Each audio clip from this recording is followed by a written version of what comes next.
Hi welcome to Boyina vlogs. Part 1 kitchen organisation చూశారు కదా. ఇప్పుడు పార్ట్ 2 కిచెన్ ఆర్గనైజేషన్ చూడండి.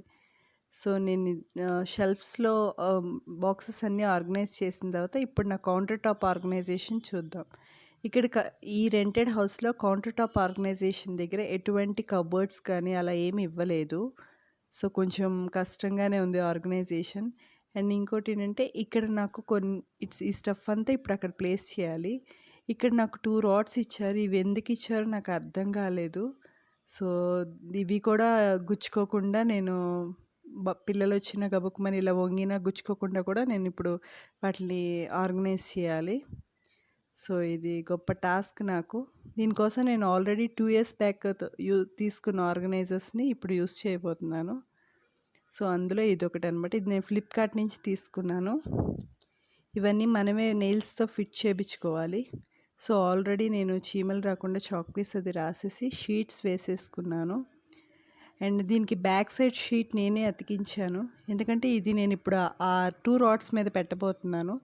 సో దట్ ఆ బ్యాక్ సైడ్ విండో అనేది మనకి కనిపించకుండా బాక్సెస్ అన్నీ నీట్గా కనిపించడం కోసం నేను బ్యాక్ సైడ్ ఈ షీట్ని స్టిక్కర్ కింద అతికించాను అనమాట.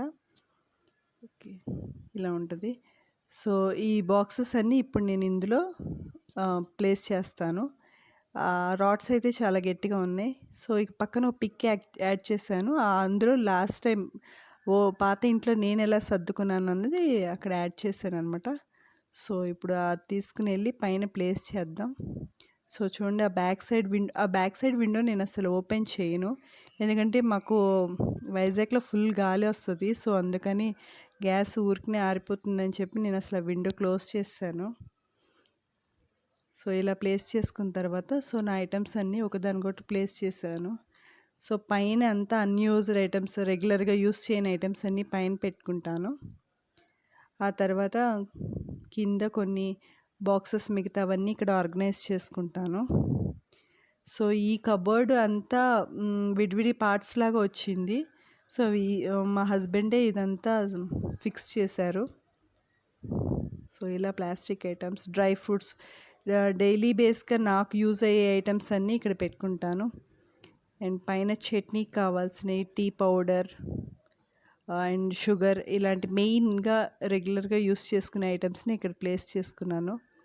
తర్వాత కింద ఉన్న టోటల్ ప్లేస్ని కూడా ఇప్పుడు మనం యూస్ చేసుకోవాలి. సో దానికోసం నేను ఫ్లిప్కార్ట్ నుంచి తీసుకునే ఇంకో ఆర్గనైజర్ ఇదనమాట. ఇది కింద బాక్సెస్ పెట్టుకునే ట్రేస్ ఉన్నాయి కదా, అవి మొత్తం 5 వస్తాయి అనమాట. ఇవి దేనికి దాన్ని ఇలా సపరేట్గా వస్తాయి. జస్ట్ ఎవరైనా మనమే ఫిట్ చేసుకోవచ్చు. ఇది కంప్లీట్ సింగిల్ స్టాండ్ కింద యూస్ చేసుకోవచ్చు. బట్ నాకు ఇప్పుడు అలా యూస్ చేయడానికి అంత ప్లేస్ లేదు ఇక్కడ. నేను పాత ఇంట్లో ఉన్నప్పుడు అది మొత్తం సింగిల్ స్టాండ్ కిందే యూస్ చేసేదాన్ని. సో ఇలాంటివి ఇక్కడ 4 స్టాండ్స్ ఉన్నాయి. పైన సైడ్ పిక్ యాడ్ చేశాను చూసారు, అలా నేను ప్లేస్ చేసుకునేదాన్ని. సో ఈ మొత్తం స్టాండ్స్ అన్నీ ఇప్పుడు నేను ఇందులో రెగ్యులర్గా యూస్ చేసుకునే మసాలా దినుసులు కానీ లేకపోతే సబ్జా గింజలు, స్పూన్స్ మొత్తం అన్నీ నేను ఇక్కడే ఆర్గనైజ్ చేయాలి. సో వెనిగర్స్, లేకపోతే ఈ కిచెన్ స్పాచులాస్, అలాంటివన్నీ కూడా నేను ఇక్కడే ఆర్గనైజ్ చేసుకోవాలి. సో ఈ స్టాండ్స్ అనేవి బ్యాక్ సైడ్ సపోర్ట్ ఉంటే ఇవి ముందుకైతే అస్సలు పడవు. సింగిల్ స్టాండ్గా అంతా సింగిల్గా పెట్టినప్పుడు కూడా నేను బ్యాక్ సైడ్ సపోర్ట్ ఉండేలాగే పెట్టేదాన్ని. అలా బ్యాక్ సైడ్ సపోర్ట్ లేకుండా ఈ స్టాండ్స్ ఉండవు.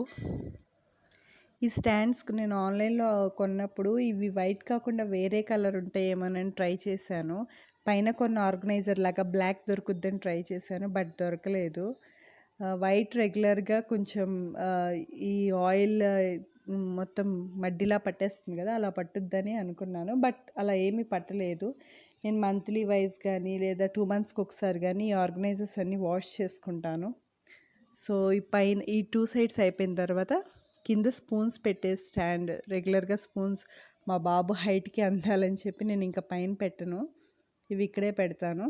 సో ఇటు పక్కనంతా ధనియా పౌడర్, జీరా పౌడర్, సబ్జా ఇలాంటివన్నీ పెట్టుకుంటాను అనమాట. సో దీనిపైన అవి ఎందుకు రాశానంటే ఇవి బాక్స్లోంచి విజిబుల్గా ఉన్నా కూడా సైడ్ ఉన్న స్టాండ్ వల్ల నాకు ఈజీగా యాక్సెస్ అవ్వవు. సో, అందుకని ఆ పైన రాసుకుంటాను. ఈజీగా తీసుకొని యూజ్ చేసుకుంటం కోసం. సో, ఇలా టోటల్‌గా ఈ 2 ఆర్గనైజర్స్ వల్ల నాకు మ్యాక్సిమం చాలా స్టఫ్ అంతా పట్టేసింది. సో, ఇప్పుడు ఈ పక్కన ఉన్న రిమైనింగ్ కౌంటర్ టాప్ ప్లేస్‌ని కూడా మనం యూజ్ చేసుకోవాలి. సో, దీని పక్కన విండో కనిపిస్తుంది కదా! అక్కడ నేను ఈ చిన్న బాస్కెట్ హ్యాంగ్ చేశాను. దీంట్లో నేను రెగ్యులర్‌గా యూజ్ చేసే కొన్ని ఐటెమ్స్ పెట్టుకుంటాను. ఇందులో గార్బేజ్ బ్యాగ్ ఒకటి, ప్లస్ కొన్ని స్క్రబ్బర్స్, రెగ్యులర్‌గా యూజ్ చేసే కొన్ని స్క్రబ్బర్స్ అండ్ కొన్ని రబ్బర్ బ్యాండ్ ప్యాకెట్స్, కొన్ని క్లిప్స్, ఇలాంటి చిన్న చిన్న స్టఫ్ అన్నది నేను ఈ బాస్కెట్‌లో యూజ్ చేస్తాను. అండ్ నెక్స్ట్ ఈ కౌంటర్ టాప్ కంప్లీట్ అయిన తర్వాత ఈ సైడ్ ఉన్న ఈ కొంచెం ప్లేస్‌లో నేను నా మిగిలిన స్టఫ్ కూడా ప్లేస్ చేయాలి. అందులో మెయిన్‌గా రైస్, డైలీ యూజ్‌గా యూజ్ చేసే రైస్ అంతా నేను డ్రమ్‌లో మొత్తం ఒకేసారి బ్యాగ్ కొనుక్కున్న ఒక 2-3 కేజెస్ ఇందులో ఇలా పోసుకొని ఉంచుకుంటాను. ఎందుకంటే హడావిడిలో మార్నింగ్ లంచ్ బాక్స్ హడావిడిలో మ్యాక్సిమం తడి చేతులు పెట్టేస్తానని నాకే భయం. సో, అందుకని నేను ఈ బాక్స్ యూజ్ చేస్తా. సో, నాకు ఈజీగా కూడా ఉంటది. మాట్లాడితే ఆ డ్రమ్ ఓపెన్ చేసి ఇదంతా చేసే బదులు ఇదే చాలా ఈజీగా అనిపిస్తుంది. సో, నేను ఇది కొని 2 ఇయర్స్ అయింది. ఇది నాకు అరౌండ్ 240 రూపీస్ పడింది బాక్స్. అండ్ పైన ఇలా ఒక చిన్న ట్రే పెట్టుకుంటాను. సో, ఇందులో పైన టమాటోస్, కింద వేరే స్టఫ్ గార్లిక్ అవి స్టోర్ చేసుకుంటాను. ఆనియన్స్ అన్నవి నేను ఫ్రిడ్జ్ కింద మాకు స్టాండ్ వచ్చింది. సో, నేను అక్కడే స్టోర్ చేసుకుంటాను. సో, టమాటోస్ అండ్ కింద గార్లిక్ అనేవి గార్లిక్ నేను ఎక్కువగా యూస్ చేస్తాను. సో, అందుకని గార్లిక్ కింద స్టాండ్ పెడతా. అండ్ గార్లిక్ కూడా కింద స్టాండ్‌కి ఎక్కువ సైడ్స్ లేవని నేను లోపల ఇంకో చిన్న బాస్కెట్ పెట్టి అందులో గార్లిక్ వేశాను.